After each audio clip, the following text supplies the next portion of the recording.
Hi everyone and welcome to my channel. For those new here, my name is Nikki, I'm an author and editor and I post videos here on YouTube about writing, editing, reading and all the other things I love.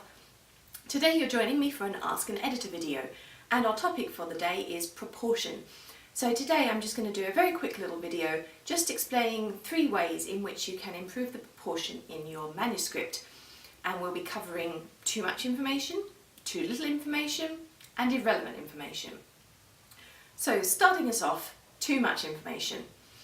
This is when you have a scene in which you're dragging out the action unnecessarily. Say for example your character is going to leave the house. Now most of the time you can just say he leaves, or you can start the next section with when he was outside such and such happened. What you don't want to do is to start describing every little detail. He went to the closet, he got his shoes, he put them on, he tied his laces, he picked up his keys, he picked up his wallet, he checked the door was locked. You know, that sort of information is not relevant to the scene for most of the point. Occasionally it might be, if he takes something with him like his favourite broadsword and he's going to use it in the next scene, then that's relevant and so you want to include that. But a lot of the time you'll find that it's just natural to try to include all this information. You feel that you have to explain to the reader what's happening, so you want to tell them everything that's going on, but you're describing details that for the most part they're going to know. I mean, if you say someone's about to leave the house, we're going to assume he puts his shoes on and we're going to assume he takes his keys with him.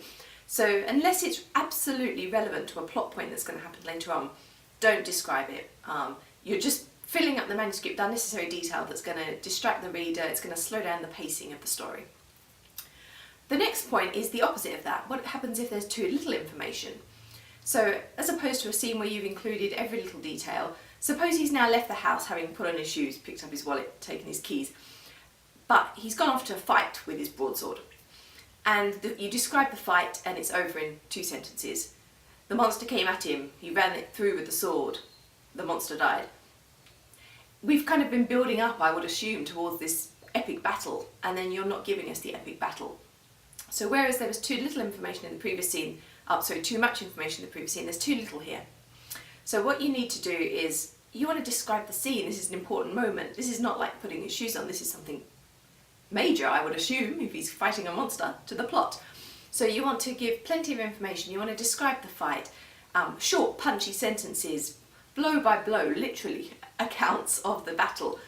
We want to feel the tension, the anxiety, the drama. And finally, that brings us to the third point, which is irrelevance. Now we touched on this briefly in the first point, because obviously putting on the shoes and all that sort of thing was irrelevant. But that was irrelevant as actions that we didn't need to describe because we take them as granted. What I mean by this third point of irrelevance is information that really has nothing to do with the story at all. And the problem here tends to occur when authors have a favourite topic.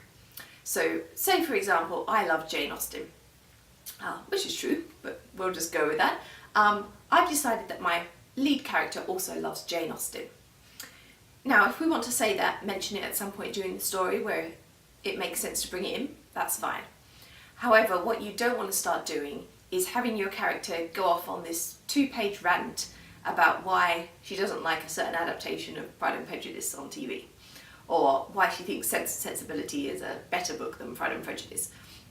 That sort of thing, it may be very interesting to you because it's a topic you love, but again, unless it has relevance for the story, which in this sort of case is probably unlikely, you're not going to want to put it in. It's just filling up your story with unnecessary information, it's bloating it, ruining your pace again, and your readers are just going to lose interest. They're going to be thinking, what's this got to do with anything that's going on in this plot?